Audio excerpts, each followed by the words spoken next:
नमस्कार मंडळी, सुलभाज रेसिपी मराठीमध्ये तुम्हा सर्वांचे खूप खूप खूप मनापासून स्वागत आहे. चला तर रेसिपीला सुरुवात करूया.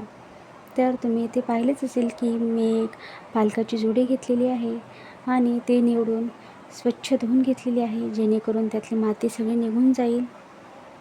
आणि धुवून निथळ ठेवलेली होती. आता मी एक कोरडा स्वच्छ कपडा घेतलेला आहे आणि त्यावरती पाणी सगळी टिपून घ्यायची आहेत. पालकाची पाने सगळी टाकून घ्यायची आहेत आणि टिपून घेतल्यानंतर एक एक पान मोकळे करून कोरडे करून घ्यायचे आहेत आपल्याला. तुम्ही बघू शकता.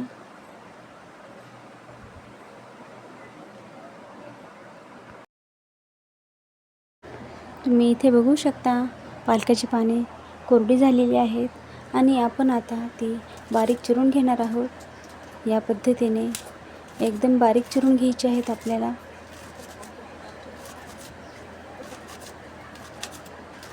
बारीक चिरून झाल्यानंतर त्यामध्ये थोडीशी कोथिंबीर देखील ॲड केलेली आहे मी. या पद्धतीने पालक पूर्ण चिरून झालेले आहे बारीक आणि थोडी कोथिंबीर देखील घेतलेली आहे. ते आता आपण एका मोठ्या भांड्यामध्ये काढून घेऊया. मोठ्या भांड्यात काढून घेतल्यानंतर त्यामध्ये आपल्याला चवीपुरते मीठ आणि ओवा टाकून घ्यायचा आहे आणि मिक्स करून 5 मिनिट तसेच ठेवायचे आहे. आणि आपल्याला इथे मीठ थोडेसे कमीच लागणार आहे, कारण पालकामध्ये मीठ भरपूर असते. 5 मिनिट तसेच ठेवल्यानंतर आपण त्यात अर्धा वाटी बेसन पीठ आणि अर्धा वाटी ज्वारीचे पीठ टाकून घेणार आहोत. ते मिक्स करून घेतल्यानंतर बाकीचे मसाले देखील टाकून घ्यायचे आहेत. त्यामध्ये जाईल अर्धा चमचा मिरची पावडर, पाव चमचा हळद, अर्धा चमचा धने पावडर, अर्धा चमचा जिरे. तुमच्याकडे जिरे पावडर जर असेल तर ते देखील तुम्ही टाकून घेऊ शकता आणि पाव चमचा हिंग टाकून आपल्याला मिक्स करून घ्यायचं आहे. आणि त्यात फक्त आपल्याला 2 चमचेच पाणी लागणार आहे, जास्त पाणी लागणार नाही आहे. ते मिक्स करून घेतल्यानंतर तुम्ही इथे बघू शकता, मी इथे पाणी उकळत ठेवलेलं आहे गॅसवर आणि एका डिशला आपल्याला तेल लावून ते पीठ पूर्ण थापून घ्यायचं आहे. आणि पाण्याला उकळी चांगली फुटलेली आहे आणि आपण थापून घेतलेली डिश त्याच्यावर ठेवून घेणार आहोत आणि 15 मिनिट वाफ काढून घ्यायची आहे. तर तुम्ही इथे बघू शकता, छान या मिश्रणाला वाफ आलेली आहे. आपण आता वडी कट करून घेऊया. छान वड्या आपल्या तयार झालेल्या आहेत, तुम्ही बघू शकता. आणि आपण आता इथे गॅसवर तवा गरम करत ठेवलेला आहे. त्यावर आपण फ्राय करून घ्यायच्या आहेत वड्या. सुंदर झालेल्या आहेत वड्या.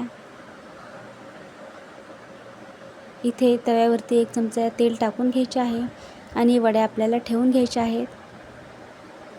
2 ते 3 मिनिटांमध्ये फ्राय होतात या वड्या. तुम्ही बघू शकता, एक साईडने छान झालेले आहेत. आपण आता उलटवून घेणार आहोत.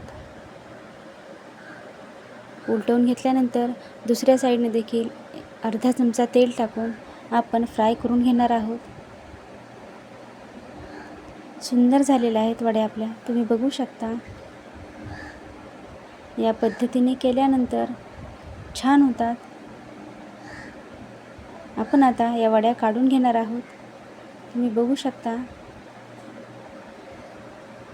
या पद्धतीने नक्की करून बघा.